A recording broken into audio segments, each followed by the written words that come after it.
welcome to Mystic Journeys with HB, Derek, and Nerdy. Happy 420, everyone. It's Monday episode. 420. How's everyone doing today? We got a good group in here. Appreciate you guys joining in pretty early. Yeah, hi, how are you? I'm not high at all. What are you talking about? So I know we were talking a little bit. I mentioned earlier before the show that I was wanting to watch Half Baked, but I think that's what killed my computer. That's why we're a little bit late. Okay, sweet. But so I don't have a movie ready, but we can just watch a stoner movie that you want to watch that maybe you have access to. I know you're pretty, Yeah. We'll see. How's it going, Pacers? Cheers, you guys. Thanks for being here. Yeah, very, very casual Monday, That's the way I see it. Cheers. Were you going to do some reading out of the way back? Yeah. I I did have that ready to go. If I think it'll be a good one. Give everybody a couple minutes here. We already got a huge group. It's nice to see everybody in. Really. Cheers, everyone. Happy 420. I was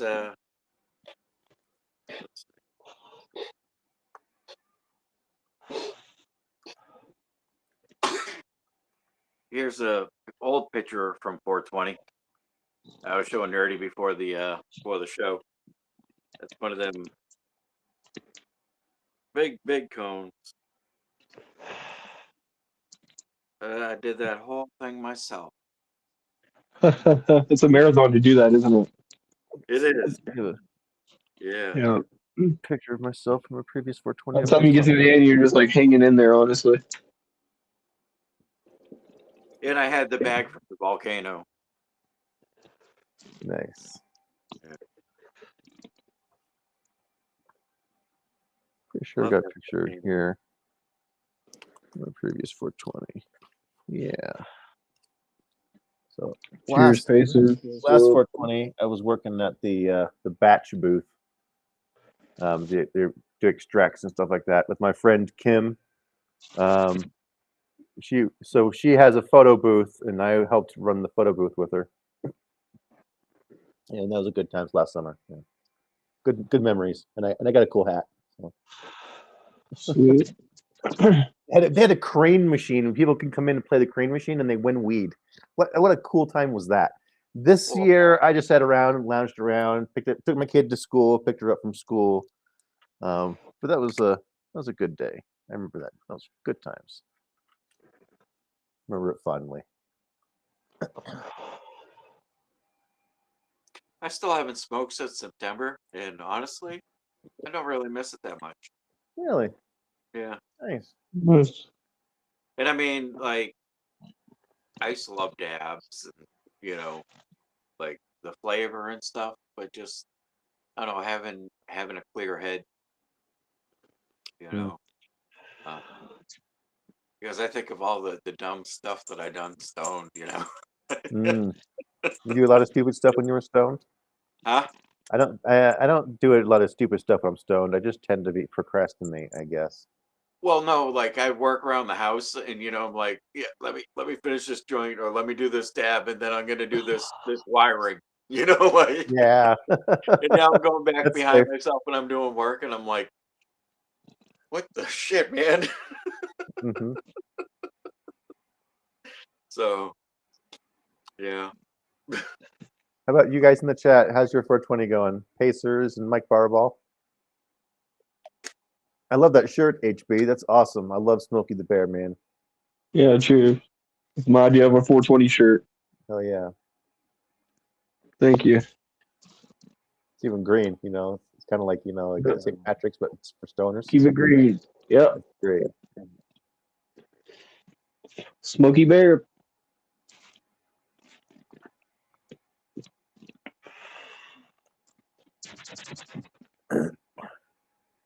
All right, man. Whenever you're ready, you can get into the reading, I believe. How's it going, Magic David? Glad you can make it. Cheers, bud. All right, so this chapter is called Oh, by the way, I'm going to read another chapter out of The Way to Love by Anthony DeMello. Come on, try now. Wonder why.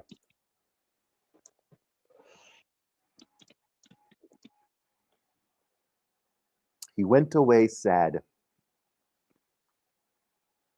The verse from the Bible is Mark 10:22.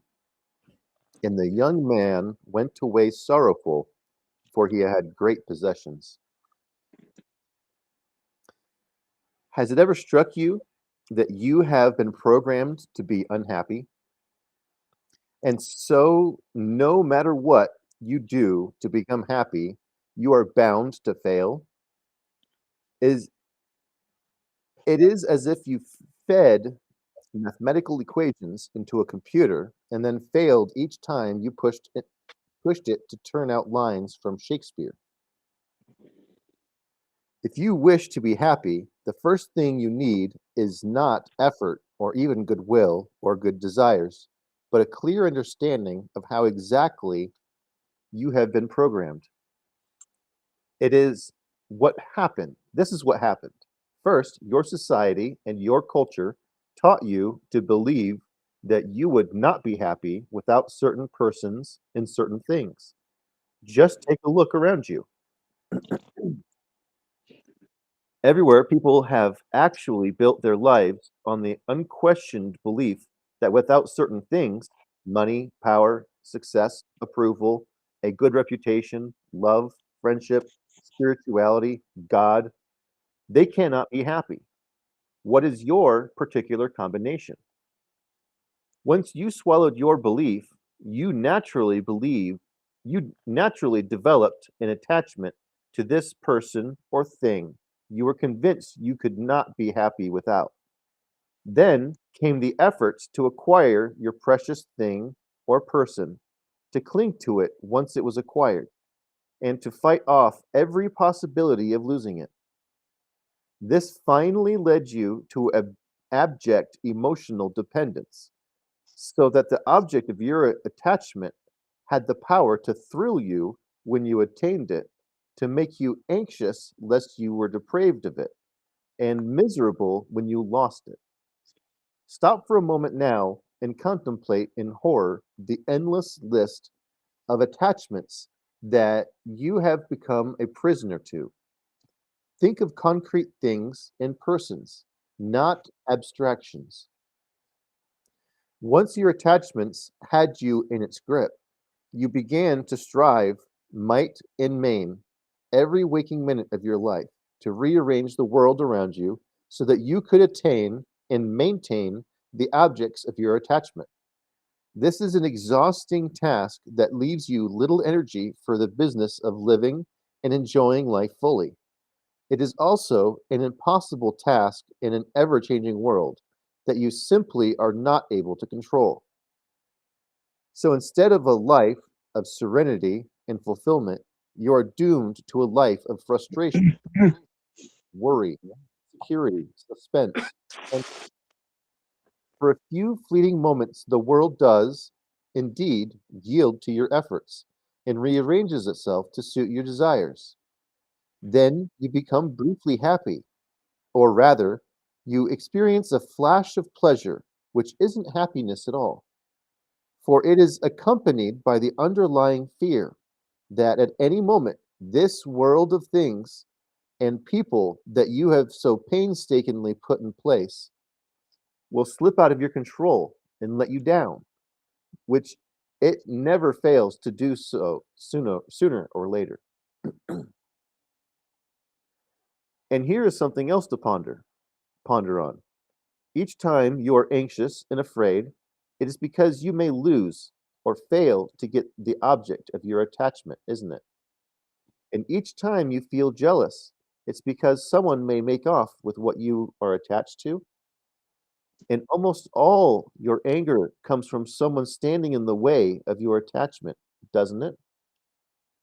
And see how paranoid you become when your attachment is threatened. You cannot think objectively. Your whole vision becomes distorted, doesn't it?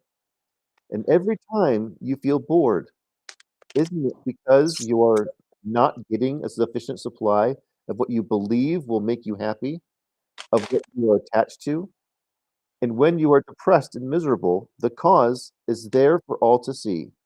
Life is not giving you what you have convinced yourself you cannot be happy without. Almost every negative emotion you experience is the direct outcome of an attachment. So there you are, loaded down with your attachments and striving desperately to attain happiness, precisely by holding on to the load. The very notion is absurd.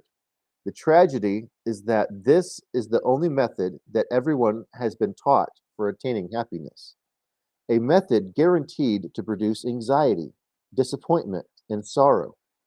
Hardly anyone has been told the following truth. In order to be genuinely happy, there is one and only one thing you need to do. Get deprogrammed. Get rid of those attachments. When people stumble upon this self evident truth, they become terrified at the thought of the pain involved in dropping their attachments. But the process is not a painful one at all. On the contrary, getting rid of attachments is a perfectly delightful task if the instrument you use is to rid yourself of them is not willpower, renunciation, but sight. All you need to do is open your eyes and see that you do not really need the object of your attachment at all. That you were programmed, brainwashed into thinking that you could not be happy or you could not live without this particular person or thing. Remember how heartbroken you once were, how you were certain that you would never be happy again because you lost someone or something that was so precious to you. Then what happened? Time passed and you learned to get on pretty well, did you not? That should have alerted you to the falseness of your belief, to the trick of your programmed mind was to the trick your programmed mind was playing on you. An attachment isn't a fact, it is a belief, a fantasy in your head, acquired through programming. If that fantasy did not exist inside your head, you would not be attached. You would love things and persons and you would enjoy them thoroughly, but lacking the belief, you would enjoy them on a non attachment basis. As a matter of fact, is there any other way to really enjoy something? Pass in review now all those attachments of yours, and each person or object that comes to mind say, I'm not really attached to you at all. I am merely deluding myself into the belief that without you, I will not be happy. Just do this honestly and see the change that comes about within you. I am not really attached to you at all. I have merely cheated myself into the belief that without you, I will not be happy. And that's all. Do you guys have anything that stuck out to you? Yes, I do. Kind of choppy there, but it is 420. I'll let Derek go first because I have to find what I was going to read. You know, like I recently purchased a motorcycle, and before I got it, I was thinking, I'll be happier with it, but I was already happy, and if I had to sell it tomorrow, I wouldn't be any less happy. It just would take away opportunities that I wouldn't have with it. You know what I mean? Because I do enjoy riding it and everything, and I do like the bike community. Um, so there's that, but there's also, like you were saying, people thinking they need this or that to have happiness. Once they have this or that, they'll have happiness. Like, when I was younger, thinking, oh, I buy a Corvette, I'll get the girl, but then what happens when the car breaks down, or someone shows up with a Viper? Even being attached to that girl or definitely, man. So, I mean, there's always going to be something bigger and better. It's just, you have to find the contentment with what you have and, what's in your realm, you know. Um, and Yeah, I agree. having a sport car, having a motorcycle, whatever. It's just if you can be happy without it, fine. Just like, people think that money will cure their problems. And, you know, if they're a miserable prick when they're broke, they're going to be a miserable prick when they have money. Just like the person that doesn't save when they're broke, they're not going to save when they have money. Yep. It's a different mindset. I know money can buy a lot of comforts, but it doesn't necessarily buy happiness. You know, um, sure you You can can buy a buy boat, excitement, or yeah, go pleasure. on vacation or whatever. Have money for that, but you should be able to still have a staycation and be happy. If you Mm. can't afford a vacation, still be happy. With what you have. If you're not happy with what you've got, how could you be happy with more? Hmm. Definitely. Yeah. Because the never-ending battle. That's what the Bob Marley quote is. That I was saying, if you're trying to chase money as happiness, it's a game that never ends because the numbers never end. Mm. Um, and I talk about this concept a lot in Buddhism. It's the Loba, Dosa, and Moha. I have something to read here regarding that. It says in Buddhism there are three root causes of human suffering, often called the three poisons. One is greed or craving, as our Loba, our hatred or aversion, or as our Dosa, and our delusion or our ignorance is our Moha. So it's one of those three things that causes our suffering: our greed, our hatred, or our ignorance. Um, in Hinduism, the karma yoga or the path of action is a spiritual practice performing others or performing one's duties selflessly without desiring fruits or rewards of those actions, such as winning or losing. As described in the Bhagavad Gita, we talked about this a couple weeks ago. It involves um, dedicating actions to the divine, reducing egotism, and maintaining inner peace, leading to spiritual liberation. Key practices of karma yoga are detachment. The core principle is to work without being attached to the principle of the work, without being attached to the outcome, success or failure. Selfless service, acting for the benefit of others and the world without personal gain, and our duty, performing one's responsibilities and moral duties with dedication, viewing the work as a form of worship. Um, Understanding that the results of your work are not yours, thus curbing the ego. You're acting on a sense of well-being and the greater good of spirituality, and because God, we talked about this before. God speaks through every one of us differently, makes us all unique and creative, and we all make up the idea, the image of what God is. So we try to use that to do our deeds and do it in the name of spirituality and kind and righteousness, rather than I want to get something out of this. I want to win. I want to get money. I want to get fame. On and on and on. Yep. This is Constantly setting yourself up for misery and anxiety and depression. 100%. Yeah, I like that. That's And beautiful. just like our three main causes of suffering, it put it really, really, really well in the book, because the one way to break out of that is to break out of our programming. And we talked about the whole um, the eightfold path and the four noble truths, right? So these are just dissected version of how to break out of your programming. The same way with the four agreements. The Yeah. same way with the Bible, if you think about it. Tons of different religions. Taoism is another I great like how example there's of that. a lot of parallels with this and the four agreements, with Yeah, like 100%. deprogramming and stuff. Yeah, and it's all just Eastern mysticism practices when you really look into it. It's things that people, sat around and thought about life for a long time, and they kind of figured it out. The first time I read this chapter, it made me think of my dog because he had recently passed away. Um, and I was really, really attached to him, and I thought that I could, I would never be happy again, and everything the book was saying. But like, with time, time heals all wounds.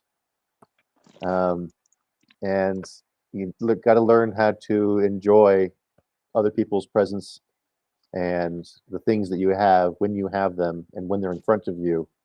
So you never know when they might go away. Yeah, and it's definitely Like building time without with attachment. yeah, it's definitely time with nourishment as well too, right? Because the time in a desert with a tree is just it's going to leave you with a burned tree. So it takes like curating it because a death could be a really detrimental thing in somebody's life and it could destroy their life. So it's important to like practice the things that make you better to push through a thing like that because it's not just the time passing that makes a thing better. You know what I'm saying? It's really working on it and learning from it, figuring out what did this thing happen to me that I can like what can I take from this? And it's unconditional gratitude. We talk about this a lot, even though it seems like a horrible experience. What's the beneficial thing I can take from this? It's really difficult, man. Still practice that every day.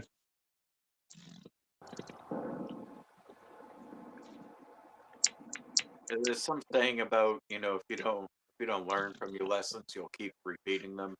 They'll keep presenting themselves to you. So Yep, I'm a firm believer in that.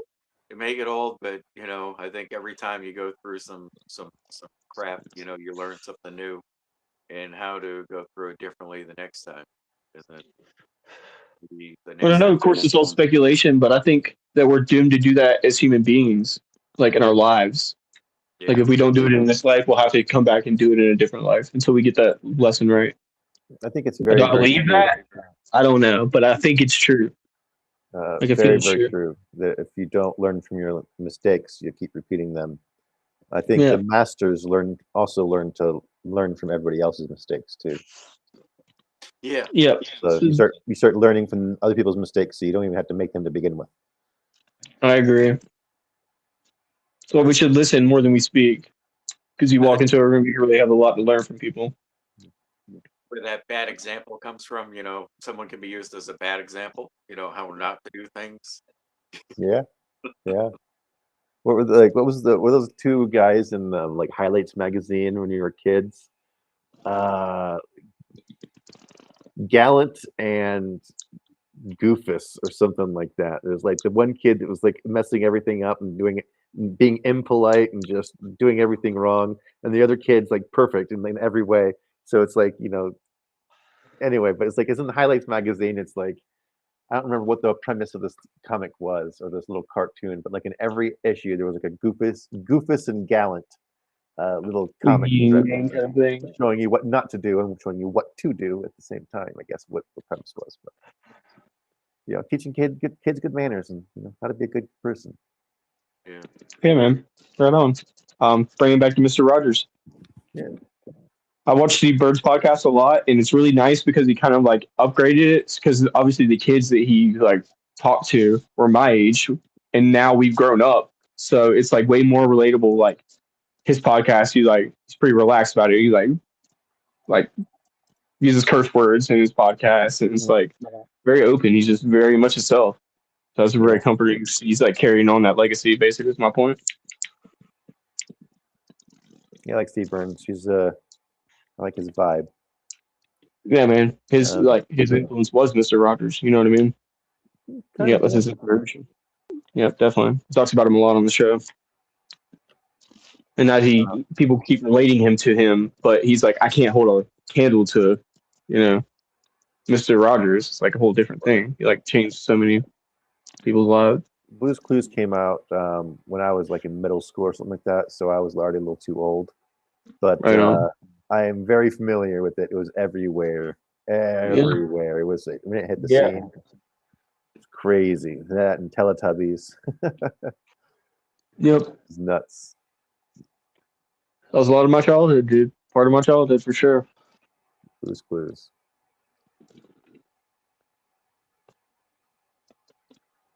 What's everybody doing in the chat? Anybody doing anything fun today? Besides smoking doinks? I was a little old for Stacy BBB. I think it's really funny that Cowboy Curtis from Pee Wee Herman became Morpheus. Yeah. So I mean, it's never too late for you. It's never too late. Whatever, because if you go back, you look at Cowboy Curtis, and then you think, how is that Morpheus? Morpheus is a pretty badass, but you see Cowboy Curtis, and you're like, you also see him as an actor, and you're like, well, he's just typecast for those serious roles because he's just got like a serious voice. Like John Wick, you know, yeah. Movies. I think him and Keanu, they must get along good in real life or something for them to be in two franchises together like that. Mm-hmm. I can't think of any others, but I know I watched that John Wick 4 the other night, and Morpheus was in that too, with Keanu Reeves. That would make sense, honestly. I wouldn't be surprised. Pacers is trying to take better photos. Mike Baraball says, I'm higher than a Georgia pine. That's what I like to hear. Sweet, man. And Lynette Ono wants to practice karate and friendship. Heck yeah. People fucking doing hobbies and shit. I love that shit. What's up, guys? You can have your karate. I'll do jujitsu because it's the best martial art. After the show here, I'm going to any martial arts, by the way. I wish I did. If you're doing any of that stuff, I wouldn't know. If you was just like kickboxing, you know, I'd be like, yeah, that's karate. You don't do this, yeah, sure. that's karate. You're right. I don't know the difference. I can sit on the sidelines and pull out my best Duke Nukem quotes. It's time to kick ass and chew bubble gum, and I'm all out of gum. You know, I remember when I was a kid, probably you too, Nerdy, there used to be a couple places around town that you could take karate lessons. Mm-hmm. So there was several different places, and now I think you can probably put on one of them VR headsets and have the things in your hands and learn this stuff, you know. Mm-hmm. So I think technology's kind of taken stuff like that away from us. I still see some karate places around town, Taekwondo and karate. Mostly Taekwondo, I think, is what I usually see. But yeah, they have everything. They even have the what's it called, the Krav Maga. Yeah, you know, like Eddie Gordo from Tekken. You know, the dance fighting. You know, we need another Jean-Claude Van Damme kind of character come out, and revitalize it. I think maybe, you know. Mm-hmm. Yeah. That'd be fun. Have a video game night. We'd all play some Tekken. Some Mario Kart. Whoopsie. Mortal Kombat. Yeah. I'll play with that shit. I never had like Genesis. I always had like Nintendo. I think it was because my parents were Mormon. You know, with the Genesis, you get more violent games and stuff. Right. I got lucky. I had the Nintendo. My cousins had the Sega, so I would like we'd swap off. Like they come over to my house and play Nintendo. That shit was really good. Sonic was on Sega. You know. Yeah, I always wanted Sonic, but I had a Sega Game Gear that always had kid-friendly games on it. Mm-hmm. Yeah, it was good stuff. I played Pac-Man on Sega too. Like Pac-Man World, or I think that game was called, or something like that. I love Pac-Man. It was like a two-dimensional like world Pac-Man where you could like walk around and shit. You know what I'm talking about? Pac-Man World, yeah. Yeah, is that what's called? Yeah. We talked about it on the show before. Street Fighter, hell yeah. After the show, I'm gonna make some monkey bread. It's gonna have to rest for 12 hours though in the fridge overnight. Looking forward to seeing some pictures, man. That sounds good. Yeah, man. Monkey bread. Isn't that kind of sticky and sweet? Like you pull it apart. Yeah. Mm-hmm. Like a pan of a bunch of rolls that are all stuck together, but it's like cinnamon and gooey icing. It's delicious. Like a cinnamon bun that couldn't get its shit together, but it's in a good way. cinnamon bun after the divorce. Before and after. Yeah. Hilarious. Fuck, I got some 420 facts here. Let's shoot some off. Oh yeah. People may or may not know the origin of 420. In 71, 5 students at San Rafael High School in California used 420 as a code to meet up at 4:20 p.m. to search for a hidden cannabis crop. Go ahead. No, it's at the statue. Meet me at the statue, 420. Yeah. hmm And Grateful Dead, the slang was popularized by fans of the Grateful Dead, which had connections to the original student group. That's how it began to spread. 420 is not a police code, and it never was for marijuana. um, Publication High Times helped spread the term globally after seeing a flyer in the early 1990s. It's crazy. It's like almost like developing the culture of marijuana. Mm-hmm. Coincidentally, California's 2003 medical marijuana program was designated SB 420. Senate Bill 420. That's funny. Uh-huh. I love that. Just coincidentally, I don't know, man. That seems pretty coincidental if you ask me. Spot on the nose to me. Was it typed on rice paper? Hip paper. I know a lot of people may not know this. I always spread this as a fun fact about marijuana. The closest related member to marijuana is hops. The way that it I've grows, heard like that the before, ant, but like I conveniently forgot that. I wonder Mhm. why. it's so crazy how like marijuana is very closely related to the next best thing that like is alcohol and pushes marijuana right off the shelves. It's I've crazy seen that those two things compete. I've seen some hemp, a lot of hemp beers. It makes sense Nice, now. cool. Now that you're saying that, that makes a lot more Nice. sense. Yeah, man. Hemp hops. Yeah, again, it's again part of the big inspiration of me doing this mushroom tea that I've been working on so hard because the alcohol like industry is just flooded with drinks and they're pushing them all out and they're pushing away other industries like marijuana industries that could benefit people and they never kill anyone. But yeah, alcohol, even if you just sit in a room and drink it, you can die from it.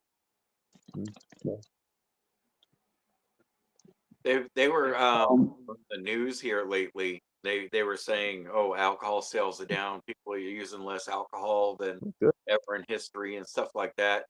And then it's like the next week you see that they're busting all these vape shops and taking all their cannabis products. It's like Right. we got to ramp up the alcohol. We got Yeah. to take away their beloved flowers. We can't have people being peaceful. It's bad for Because the business. alcohol companies are the same ones that are paying for these commercials that you see where it's like the girl that's super flat on the couch after smoking joints or something like that. All the Yeah. propaganda videos. They're the ones paying for these things. Mhm. Yeah. I mean, there's a lot of celebrities too that also own like different alcohols, like tequila. Dan Aykroyd owns or he did own a vodka company that's called Crystal Vodka. Skull. Yeah, I mean, I got one of those for those. That was really Oh, cool. that's neat. Um, and then there's not a lot of the celebrity endorsement behind cannabis products. I mean, Mike Tyson, yeah, but not Tyson, Cheech and compared. Chong.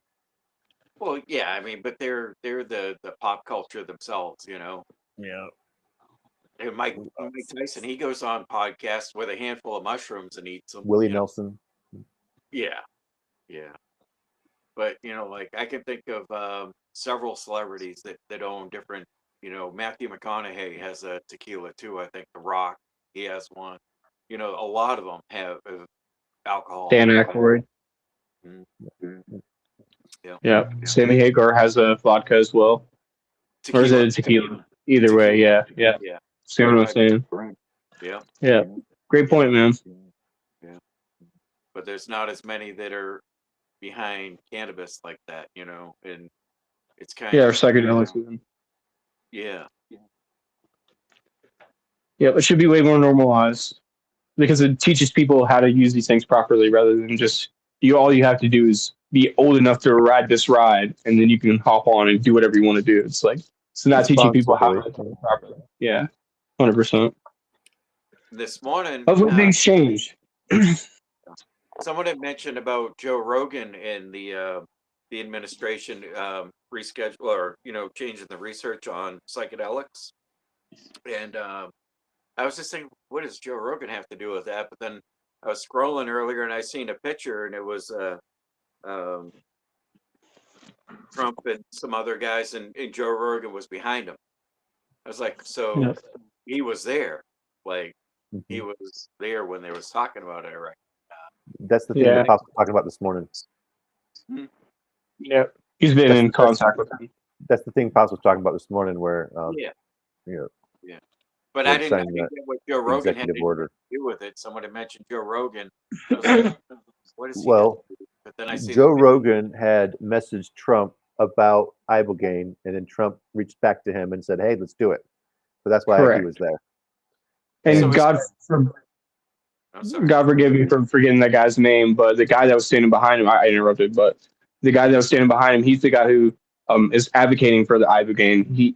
He was against drugs. He was a Christian guy who was totally against drugs, and now he says that psychedelics have helped him find God. So now he's advocating for the research of Ibogaine and telling people about how it can, change the world, basically, how people get off drugs and shit.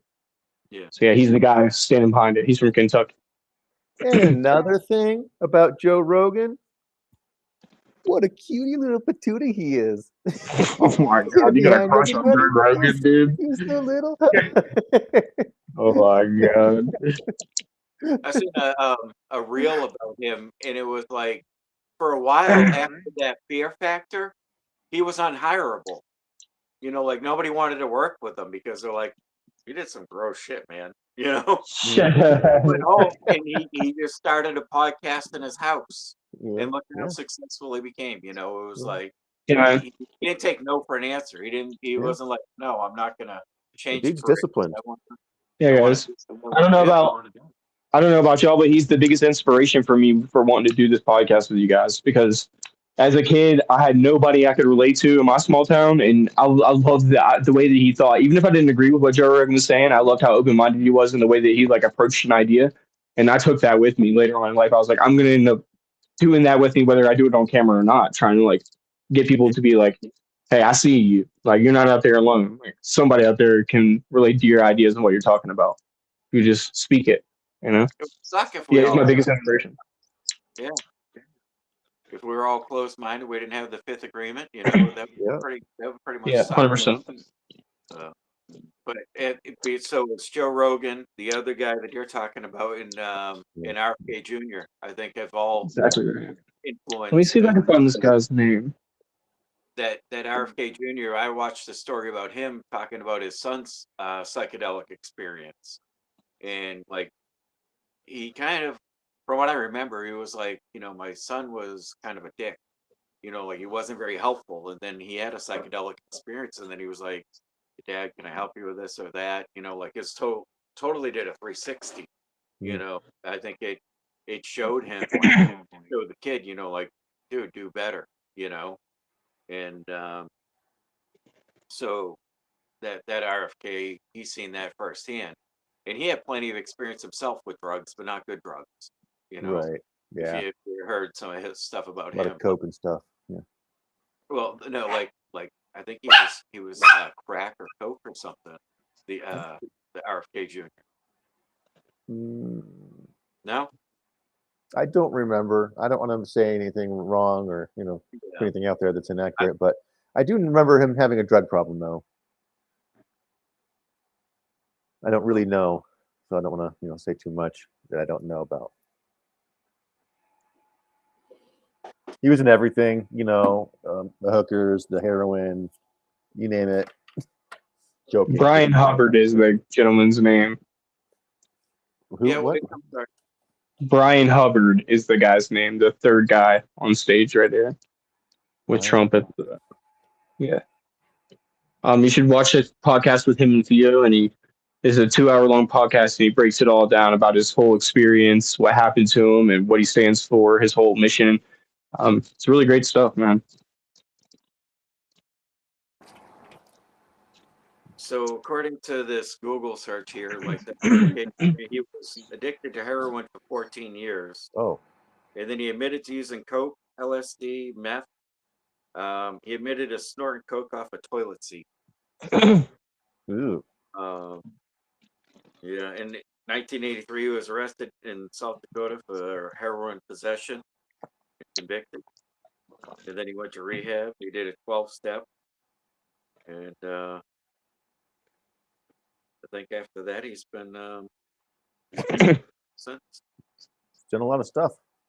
yeah, so I mean that's really awesome. He could get off it, And turning your life around, and really do things. Did Abigail have anything to do with it? Are you sure, or do you not know? Him, I don't think. I think he just behind the research. yeah, I don't think that was a thing back then. He went to rehab. It said in or after 1983. So I don't think people were really into ibogaine back then. But it didn't I mean, mention. what do I know? Yeah, It just seems like a great idea for people to have been addicted to drugs, have an input, rather than somebody who's never had an addiction. So, oh yeah, I'm not just okay. he's had I'm saying, for him to go through all that and Yeah, try definitely, man. around. So I mean that should be an inspiration to someone that's struggling. Not say, well, I can't do shit because I've had these problems. No, look at him. I mean, he could be used as a good example. He had a lot of those problems. I'm not going to mention any names out of respect to my friends, but there are some T Crew members that have really, really inspired me because they had struggled with similar stuff, heroin and other drugs. And I'm like, they really, really inspire me now because I can see that they're such a good person and they're on such a good path. And I'm like, Pretty much man, Derry with his cannabis, him smoking cannabis. mm-hmm. And I've seen enough people turn their lives around where I'm like, I want to help people, get started on that path.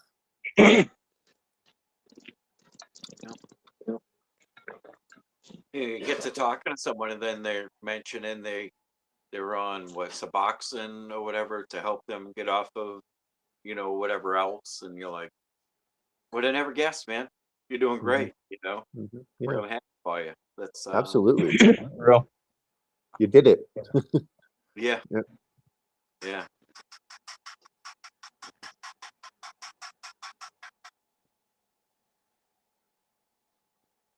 Like some of And our for the biggest rest of us, things we put sorry, in our go body. ahead. Like some of the biggest battles we have are the things we put in our bodies. Nobody That's what I was wants going to say. For the people that don't have addiction, we should be really lenient. For the people that do, patient. All those energy drinks.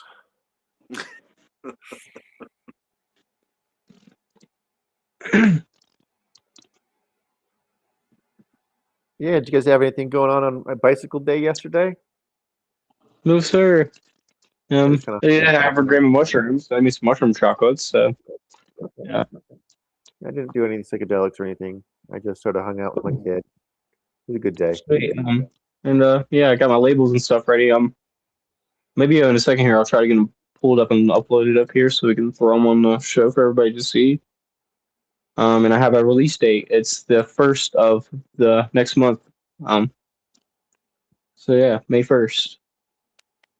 Finally, my release date for it.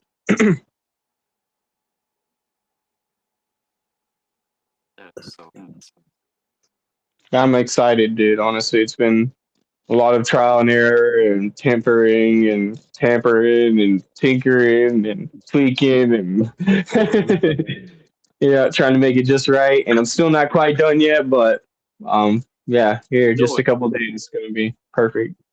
Yeah, and you're doing hemming and hawing. You're doing. No shit. Yeah, exactly right. The labels are looking really nice. I'm gonna print the actual bottle labels today. I got the logo that you helped me design, and then the actual Zeta logo with the nutrition facts and disclaimer and stuff like that on the bottle as well.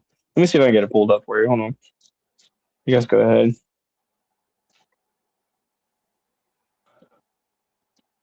And then yeah, after the show here, you guys, we can do half baked if you guys want to join us over on Discord.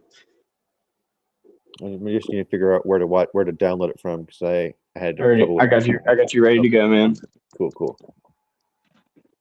Good.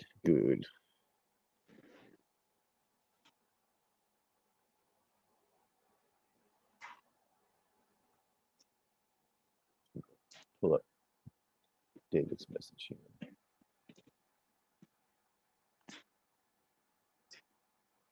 That's interesting. Yeah, they had me believing like I used to read stuff like how the drugs affect the brain and the mind, and it damages the hippocampus, which is your part of the brain that causes your decision making. So that's why you'd see the same people in lockup, time after time after time. They might be in jail long enough to get sober, but they lost that ability to make good decisions to not make them mistakes again. But it seemed like um, they thought that the damage was unrepairable or irreversible. But now I believe with the psychedelics that people can repair that damage. Like it may not fix the old pathways, but possibly rewire new pathways. You know what I mean? So Yeah, it's neuroplasticity. yeah. But before, if you read some of the literature where it talked about stuff like that, it almost made you think, well, no wonder they keep making the same mistakes. They're hopeless, and Mm. that was kind of the attitude when you read these articles and stuff.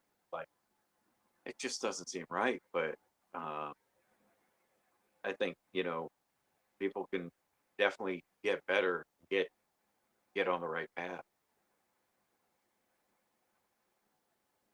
Like what David was saying about Terrence McKenna,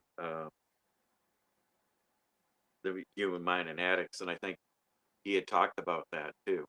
Like it is repairable. Yeah, I don't know why I can't pull up his message here. It's not letting me on Restream, but I'll go ahead and read David's comment here. He says, I remember Terence McKenna would talk a lot about how the human mind addicts.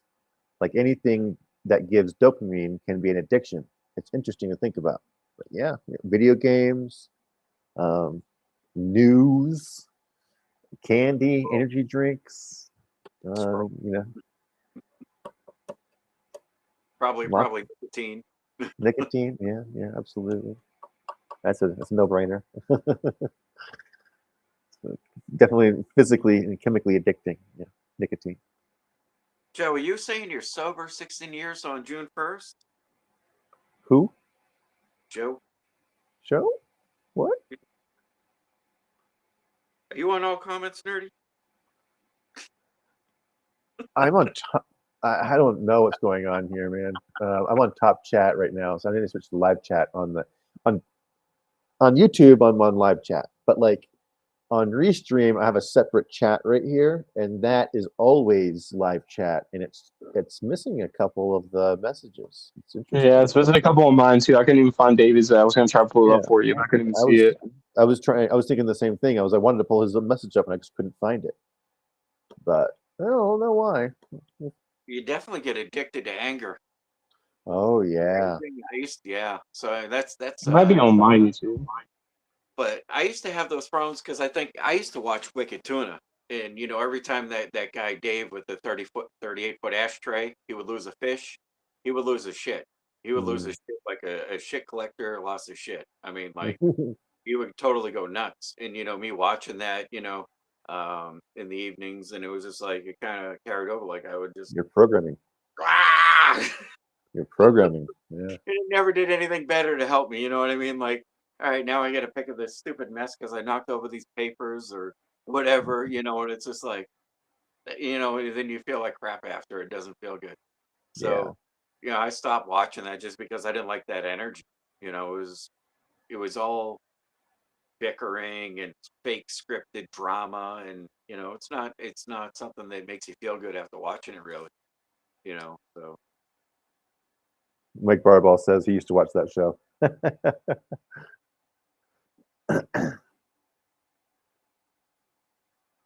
I like to watch the guys go fishing. Yeah, that's awesome, but not the way that they behave. Like, Right. but I don't want to watch the guy on the bass boat either. Um, the- Yeah, that shit's gonna put you to sleep. Mm. Yeah, I grew up. Just Most of my childhood, we had a taking pond in a our picture. backyard. We'd go fishing for bluegills and channel catfish right in their backyard. It was great. Just chilling out there on the log, fishing. That's My grandfather had an old wooden boat. It was like an 18-footer, and it had a Johnson Everett on the back, and we go out just in the little, right in Buzzards Bay actually, or Onset, and drop the anchor, and we'd catch flounder, and those were actually they're a lot like catching those fish that Pop catches. The what are they called again?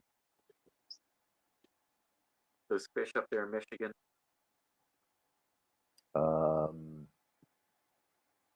Walleye. Walleye. Yep. You hardly even know there's anything on there. You just feel a little tap, and that's how it's like when you catch flounder. There's just you feel like a little doop doop on the end of your pole, and then you just reel it in, and they really don't even fight. They just come right in. They're big flat fish, and my grandfather would fillet them right there. And I almost said wiper. That's a Kansas fish. It's a cross between the wipers are it's white bass and striped bass combined. okay. So wipers, but anyway, not walleye. And those were delicious. Those were memorable. Way to go! Hat was off to Captain Jeff, chef extraordinaire. Oh yeah, the fish fry that he prepared. Mm-hmm. He needs a food truck. He needs a food truck with them fish and the fries and everything. He could feed.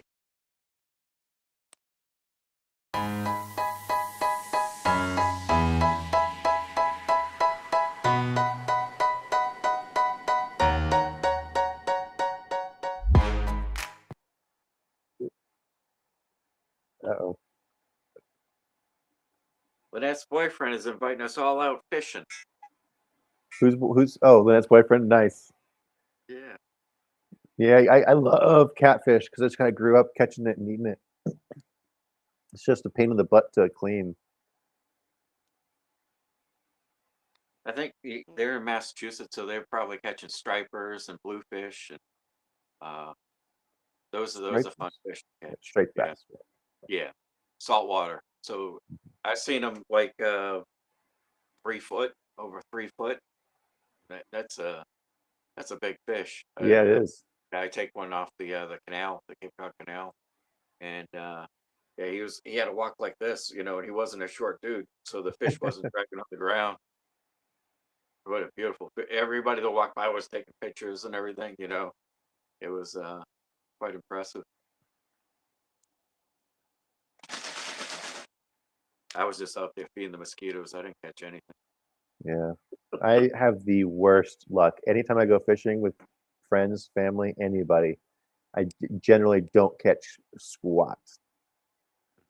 Same was true out on the river with Captain Jeff. Like everybody else was catching stuff. I did not catch a thing. Yeah.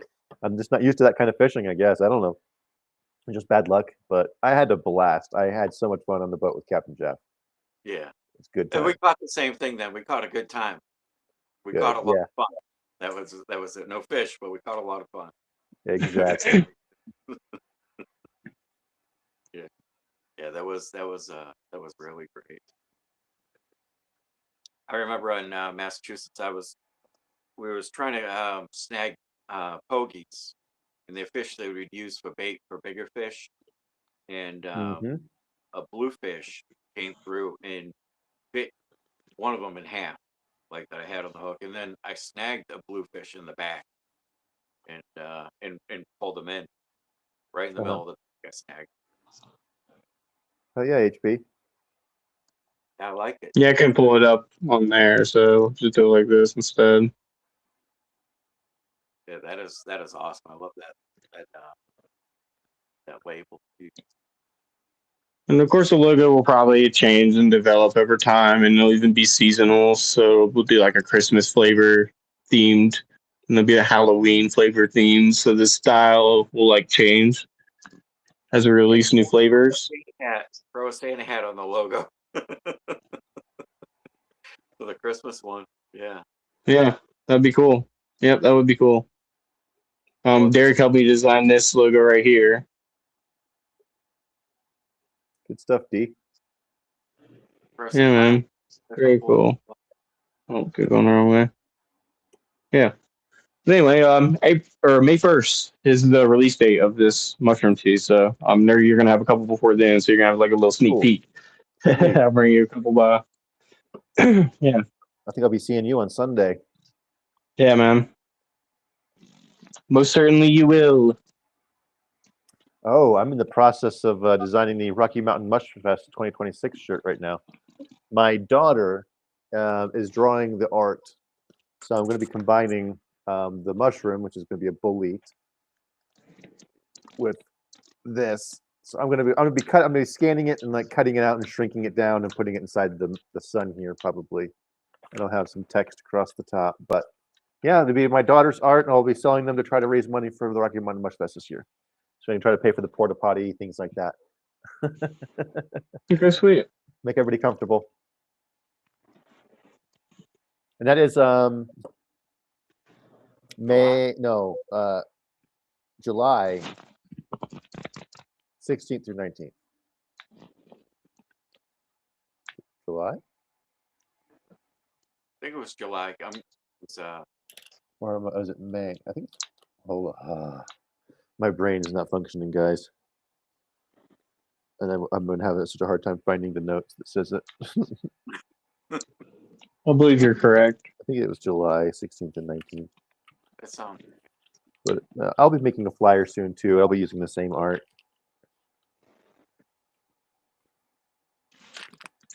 I'll be going to Sturgis in August, so I go behind it, and I don't think I'd be able to do the Rocky Mountain because I'm gonna be gone for 3 weeks in August. So. Dang it. But yeah, regarding the teas, I should mention that everybody who has a High Mystic membership will be getting samples of the tea for free. And every month, it consecutively as I release new flavors. July 16th to 19th. I found my notes. So yeah, I was right. July. Rocky Mountain Mush Fest. Be there or don't. We're gonna have fun either way.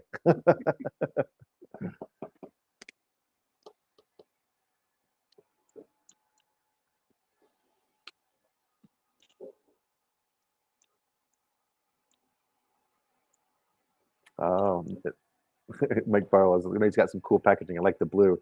Must be talking about my Mylar bags. I put my sacrament in. I love that blue. It's a nice. It's kind of like my shirt. You know, it's a nice cobalt blue, but it's like shiny. I love those bags. Yeah, I see Mike Barbell's got good taste. I didn't have. I wear a lot of red shirts now. I didn't have like. I was looking at my closet, and blue's my favorite color, and I have a lot of blue shirts. And one day, Pops was saying something about red shirts at tea, and I was like, I really don't have any red shirts. So I started buying red shirts. Yeah, why not? Give it a shot. Yeah. I just noticed that when you're wearing blue, it really makes your eyes stand out. Not to be weird or anything. Oh, so weird. Oh. But it's noticeable when you do wear those blue shirts. Yeah. I gotta match the eyes, and the socks. Yeah, Eyes, shirt, socks. My shirt.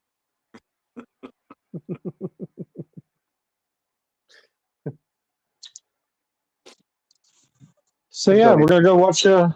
Sorry, go ahead. I was gonna see what you're up to. I don't think you had something to say. Yeah, I was just looking at the comments, but yeah, we're going to go watch Half Baked here. In about 20 minutes, 25 minutes or so. 20 minutes. We're on Discord. About half hour. Half sweet. past. If you guys are right. That's the one with the horse. Can I pet your horse? Mm-hmm. I love buttered stuff. Harlan Williams. Harlan Williams. Yes. Yeah. He has a podcast. If you guys haven't seen it and you love to laugh, go check it out. He's hilarious. He is. It's called The Harlan Highway. I used to love his movies. Mm-hmm. Even in Something About Mary, it was such a small part, but when he picks up the hitchhiker, and that's him, and he's telling him about 7-minute abs. And then Ben Stiller was like, "Well, what about 6 minutes? And what about 6-minute abs?" And he's like, "Step out of my office. Get you fucking fired."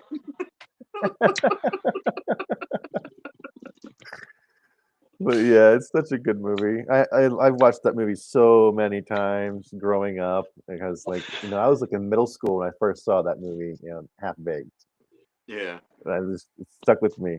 It's so funny. It just makes me laugh in ways that other movies haven't. It's relatable. I'm the MacGyver stone, by the way. The MacGyver. Those are Brandon Stone. Give me a snorkel, an avocado, and an ice pick. Trust me, bro. I've made bongs with less. Anyway.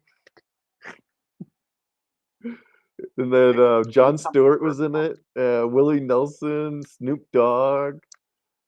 So many famous people in this movie. It's great. Of course, Dave Chappelle. He's still funny as fuck. You want to smoke out of something weird? Use a cucumber. It doesn't feel right.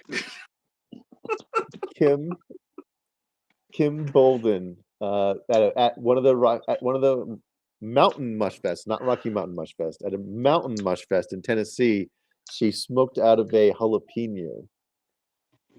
And that was just like, it was crazy. It went down in Mush Fest history when Kim smoking out of a jalapeno. Because people smoke out of apples, and jalapeno's hollow. It makes sense. Yeah, it's a perfect pipe. I went on a cruise, and one of the first things I did was I went to the buffet, and I grabbed an apple, and they had packs of lemon juice, and I had a back scratcher, and it was hollow, the tube. So I used that to like make the holes in the apple and on the top and in the side, and then I just soaked the lemon juice in there because the lemon juice will stop the apple from turning brown. And I think it was a 5-day cruise, and I used the same apple every day. I would use it. 5 days. I would go out on the balcony. I would use it, and then I put some more lemon juice. A little fridge in the cabin. Yeah. And then go do whatever. Come back to the room and go out to the balcony, smoke, put it back. Crusty, dusty apple pipe. That's funny. Yeah, but it worked excellent. Sure. Yeah. All right. Well, I guess if you guys are part of the $5 membership level, you guys can come over on Discord and watch with us. It's part of the perks that we have for our $5 membership. We have a couple other things as well, but part of it is you can come watch Movie Night Mondays with us, and we're about to go watch Half Baked, so you guys come on. Yeah. Obviously, you can go watch it by yourself, so it's not highly recommend for 420. Let's go hang out with Mr. Nice Guy with the smiley face. Cheers, everyone. Hope y'all have a great rest of your night. Yeah. And happy 420. MissyJourney'sChurch.org. Go sign up to become a member, and you guys hit the like and have a great rest of your night. We'll see you guys tomorrow for Derek's Bible study. Bye. Stay safe.